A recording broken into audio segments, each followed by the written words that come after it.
चूंकि हम लोग सच पूछिए तो बहुत कार्यक्रम हम लोग करते रहे हैं मुजफ्फरपुर में, लेकिन मात्र 24 घंटा में फोन फान से इतने बड़े चेहरे, मैं समझता हूं कि मुजफ्फरपुर के इतिहास के लिए यह एक बहुत गौरवान्वित पल है कि अब आगे आने वाले दिनों में मुजफ्फरपुर पूरे बिहार के साहू सभा का नेतृत्व करेगा। इसको आप कोई नहीं रोक सकता, क्योंकि आपकी उपस्थिति दर्शा रही है। हम लोग चुनाव लड़ जाते थे, रामशीष बाबू आज हमारे बीच में नहीं है। रामशीष बाबू रो कर आए थे, रामशीष बाबू रो कर आए थे पटना के चुनाव से, जब हम लोगों को वहां से किस तरह से अपमानित करके हटाया गया था, वोट नहीं दिया गया था। हम लोगों ने तय किया था कि जब तक पटना के चुनाव में उत्तर बिहार का प्रतिनिधित्व नहीं होगा, तब तक हम चैन की नींद नहीं सोएंगे। और आज हम गौरवान्वित हैं कि जब मुजफ्फरपुर उत्तर बिहार की अघोषित राजधानी, जब पटना का चुनाव होता है तो उत्तर बिहार का शेर रणविजय साहू अध्यक्ष हुआ करते। हम लोग तरसते थे कि कोई कमेटी में रहते, लेकिन सब पटनिया लोग हावी होकर सब लोग बात लेता था, हम लोग टुकुर टुकुर ताकते थे। लेकिन आपकी एकता की ताकत है,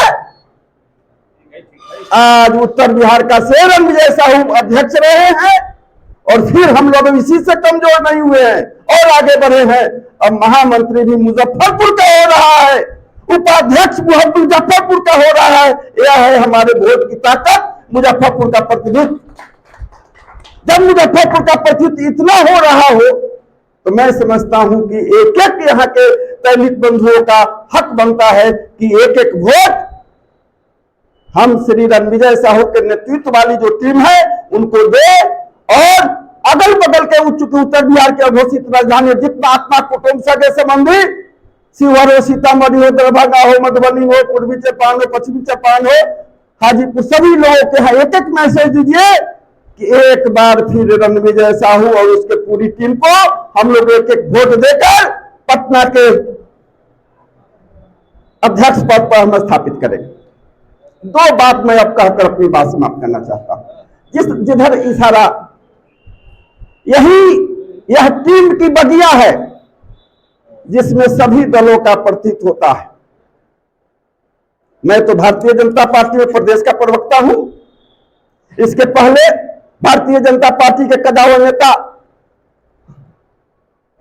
हमारे उपाध्यक्ष हुआ करते थे वकील साहब। इस तरह से देखा जाए तो सभी दल, हम लोग के यहाँ तो राजद के भी अध्यक्ष हैं, उसके बाद जदयू के भी हम लोग में है, सभी दलों का मिश्रण है। इसलिए कोई कहता है कि एक ही दल के लोग ज्यादा हैं, मैं एक एक 18 लोग का चेहरा जब उठाकर देखिएगा तो सभी दल, बिहार के सभी दलों का प्रतिनिधित्व अगर दिखाई देता है तो वह है रणविजय साहू की टीम में। दूसरी बात, मैं हृदय की बात कहता हूं, मैं आपसे मजदूरी मांगने आया हूं। सभी लोग प्रबुद्ध लोग हैं। अगर मैं अपने जिंदगी में समाज के लिए कुछ करने का तमन्ना रखा, 84 में 85 में जो ग्रेजुएट करके दुनिया की सारी नौकरी कर सकता था, बड़ा व्यवसाय कर सकता था, अगर मैं सामाजिक जीवन जीकर समाज के हित के लिए अगर मैं लड़ रहा हूं तो उसकी मजदूरी आप नहीं दीजिएगा तो आगे आने वाले दिनों में कोई व्यक्ति जब कहीं भी हत्या होती है, कहीं भी कुछ घटनाएं होती है, कहीं भी हमारा दैनिक समाज का लड़का लड़की जब सम्मान अच्छा करता है तो प्रथम भोपाल भारती जाकर उसको सम्मानित करने का इसलिए शुरू कर देता है कि आगे आने वाले सभी लोग कर देते हैं। गए थे नेवड़ा में एक महीना पहले कि वहां पर एक पान विक्रेता की लड़की अच्छा की थी, तो हम पे नेवड़ा गांव है और गुप्ता पान भंडार है तो जरूर अपने ही समाज होगी। जानने के बाद सूचना मिली कि वह समाज की ही रोहिंग्या समाज की थी। बावजूद चूंकि अब सब लोग कहता कि हम लोग को तो लिए जानता है, इसलिए जहां कहीं भी होता है साहेब से लेकर 16 विधानसभा क्षेत्र में, अगल बगल के भी जिलों में, इसलिए मैं जाता हूं कि आगे आने वाले दिनों में अपने समाज का हौसला का इजाफा। यहां एक 15 दिन के अंदर में 2 घटनाएं हुई हैं। रणजीत शाह जी आए हुए हैं क्या? खड़ा हो जाइए। यही रणजीत शाह जी है जिनके बेटे की हत्या कर दी गई और हत्या करके इनके दूरा पर टांग दिया, आत्महत्या का रूप दिया गया। सूचना मिली, गए और जाने के बाद शुरुआत किए। पुलिस मैं चूंकि अपने समाज के लोग बैठे हैं, मैं गर्व के साथ कह सकता था एक दौर था जब तेली को भेड़ बकरी की तरह मारकर टांग देने का काम किया जाता था। और रणजीत शाह के बेटे की हत्या के बाद पूरा बिहार और उत्तर बिहार अब तेली के भेड़ बकरी की तरह क्या, तेली के बकरी को भी मारने के लिए किसी को हिम्मत करना पड़ेगा, तब जाकर उसको आंगली उठाने का काम करेगा। यह हमारे संघर्ष की उपज है। वो चाहे में पिछले साल 2 घटनाएं 3 घटनाएं हुई, याद है यहां अध्यक्ष थे राजू जी, वहां सभी लोग के सहयोग में जो हम लोगों ने कैंडल मार्च निकाला शहीद खुदीराम बोस के स्मारक से, आज तक वहां के मीडिया के लोग कह रहे थे कि आज तक किसी जाति का ऐसा हम लोगों ने रैली नहीं देखा कि पूरा लग रहा था कि यहां से लेकर कल्याणी टावर तक एकदम। ये हम लोग की समाज की ताकत है। मैं आज के डेट में हम लोग की क्या स्थिति है? श्री राजा शाह जी कहीं है? नहीं, राजा साहब आप खड़ा हो जाइए। आपका अपने के नाम है मीना देवी जी। मैं इसलिए चर्चा कर रहा हूं कि आज भी हम कहां हैं। हमको सूचना मिली आज से 4 दिन पहले कि मीना देवी कांटी के वार्ड नंबर 17 से वार्ड का उम्मीदवार लड़ रही, 17 से, और जिस दिन खड़ा हो गई उसी दिन जितने जो कई समाज के लोग इनके दबाव बने के बैठ जाओ बैठ जाओ बैठ जाओ, मैं इनको हृदय से आभार करता हूं। इनका लड़का राजा शाह जी, ये लोग 3 दिन रुकाकर आ जाए हैं जब इनको सिंबल हाथ में मिल गया है तब। और सब सारी स्थिति देख रहे हैं हमारे सुरेश जी, वहां के देख रहे हैं हमारे मनीष जी, देख रहे हैं सभी कांटी के। आज भी अगर तेली जात को उम्मीदवार बनने के लिए लुका कर अपना सिंबल बचाना पड़ रहा है, यह क्या हम लोग के लिए दुर्भाग्य की बात नहीं है क्या? मैं वहां जाकर खड़ा हुआ और कहा कि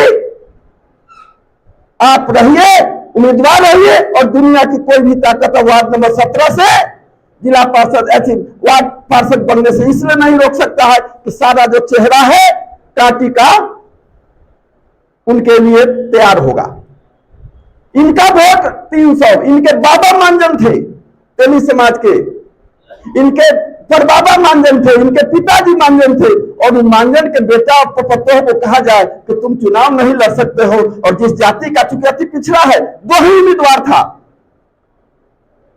इनका 300 वोट और उसका 50 को वोट, तो 300 वाला बैठ जाए, 50 को वाला खड़ा हो निर्विरोध हो जाए। क्या हम लोग के लिए शर्म की बात होती? लोग कहता कि तेली समाज का लोग बिकाऊ होता है और इसलिए बैठा दिया गया। और यह मैसेज क्या है कांटी के वार्ड नंबर 17 में? तेली बिकने वाला नहीं होता है, वह टिकने वाला होता है। और आज से दुनिया में कोई भी ताकत इनको वार्ड पार्षद बनने से कोई नहीं रोक सकता है। हम पटना के मेयर बन सकते हैं, हम मुजफ्फरपुर के मेयर बन सकते हैं, और वार्ड पार्षद हमारे लोग नहीं बनेंगे। मैंने कहा कि आप चुनाव लड़ो, पूरा मुजफ्फरपुर का तेली समाज एक एक करके धन अपना निकाल कर भामाशाह के पार्षद लोग आपको वार्ड पार्षद बनाने का। आज हम लोग के बीच में है चुनाव चिन्ह क्या है? ढोलक छाप। अब इनका ढोलक बजेगा, हाँ ढोलक छाप है और इनका ढोलक बजेगा। और पुनः हम लोग इस तरह से बहुत बात है, मैं बहुत अब चूंकि बहुत बात है, हमारे बहुत सारी बातें हम तो जिनको सुनने आए हैं, अगर मैं अच्छा किया हूं तो हम चुनाव लड़ने के मुद्दे में नहीं, 2 मिनटों से मैं चाहना चाहता हूं। पिछले बार हमको याद है हमारे माली घाट के नरेश जी, आशीष जी, हम लोग चुनाव लड़ रहे थे, हमारे टीम में थे। जब नरेश जी चूंकि इस अध्यक्ष को उम्मीदवार थे, आप समाज के साथ धोखा की बात करते हैं। बोकस मतदान जब कराने की बात आई तो हम लोगों ने विरोध किया। अरे समाज के चुनाव में तुम बोकस वोट करवाओगे, कितना दुर्भाग्य की बात होगी। और बाद में धरना पर बैठ जाएगा कि नहीं बोकस वोट की गलती हो। यह हमारा समाज गलत लोगों को चुनाव लड़ने की कभी भी कोई इजाजत नहीं देता है। इस बार बात हुई थी, लोग आए थे, अगर प्रतिद्वंदी उम्मीदवार पैसे के बदौलत अगर अध्यक्ष पद बन जाता है तो भूपाल भारती जैसे लोग, धर्मेंद्र जी जैसे लोग, सारे लोग अब राजनीति छोड़कर चले जाएंगे अपना पान चाय बेचने। इसलिए बेचने चले जाएंगे कि हम दो चार को। मैं आपसे पूछना चाहता हूं कि आप क्या कोई 40 है, 50 साल, 60 साल, जो 30 साल 35 साल से राजनीति को सामाजिक जीवन जीते हैं, क्या किसी उस उम्मीदवार को आज से 6 महीना पहले कोई नाम जाना था? क्या क्यों नहीं जाना था? तो अपने आयु का 75 साल, 75 साल में 30 साल माइनस कर दीजिए तो जो शेष बचे साल में एक भी तेली समाज के बारे में जो व्यक्ति नहीं सोचा हो, तेली समाज के बारे में कुछ नहीं किया हो, और एक बैग अपने तिजोरी खोलकर हमारे समाज को की खरीदारी करके वो अगर अध्यक्ष बनना चाहेगा तो आप एक मुखिया जब बनाते हैं, अगर वो 2-4 लाख 5 लाख खर्चा करके जब अध्यक्ष मुखिया बनता है तो प्रथम काम क्या करता है? प्रथम काम करता है उस पैसा को निकालना और उसी क्षेत्र की जनता से इंदिरा आवास से लेकर विभिन्न योजनाओं का पैसा वसूलता है। कल कहते हैं मुखिया जी हमारा तो 30,000 घूस लेती है तब हमरा के इंदिरा आवास देती है। जब आप 500 या 2,000 लेकर जब वोट देने का काम जिस दिन कीजिएगा उस दिन मुखिया जी इंदिरा आवास से लेकर सभी योजनाओं को पैसा वसूलना शुरू कर देंगे। अगर हम आने जाने के नाम पर या कई तरह से अगर धनपशु लोग अध्यक्ष बन जाएंगे तो फिर कल हम लोग का नैतिक अधिकार नहीं होगा कि वह गलत कहेगा कि हम कौन वैसे जीत लिया, हमरा तो 1 करोड़ खर्चा दिया तब जीत लिया। और तब समाज 85 लाख जनता जो हमारा समाज है प्रतिनिधित्व करने वाला, जब खरीद बिक्री करने वाला हो जाएगा तो हम लोग का चेहरा सब पे नकाब हो जाएगा। इसलिए एक मिनट और मैं बात कहना चाहता हूं।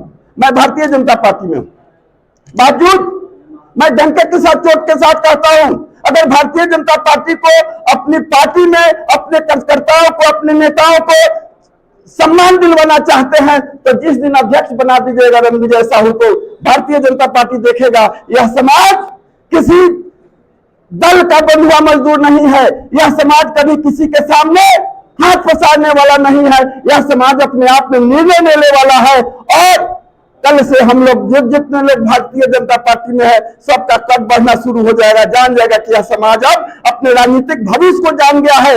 वह अन्य जातियों से सीख गया है कि हमको वोट कहां करना है, कैसे करना, आदि आदि सभी बातें हैं। मैं एक बार फिर आप लोगों से, क्योंकि मैं मुजफ्फरपुर, मुझे कुछ हो सकता है कि दूसरे लोगों को चिन्हने उन्ने में गलती हो, अगर मुजफ्फरपुर में हम वोट के अधिकारी हैं तो एक बार हाथ उठाकर हमको आशीर्वाद दीजिए और सभी लोग बता दीजिए कि हमारा वोट एक एक वोट रणविजय साहू टीम को मिलेगा। तभी हम ताली बजाकर कर दीजिए, तब हम अपनी यही बात सबको समाप्त करना चाहते हैं।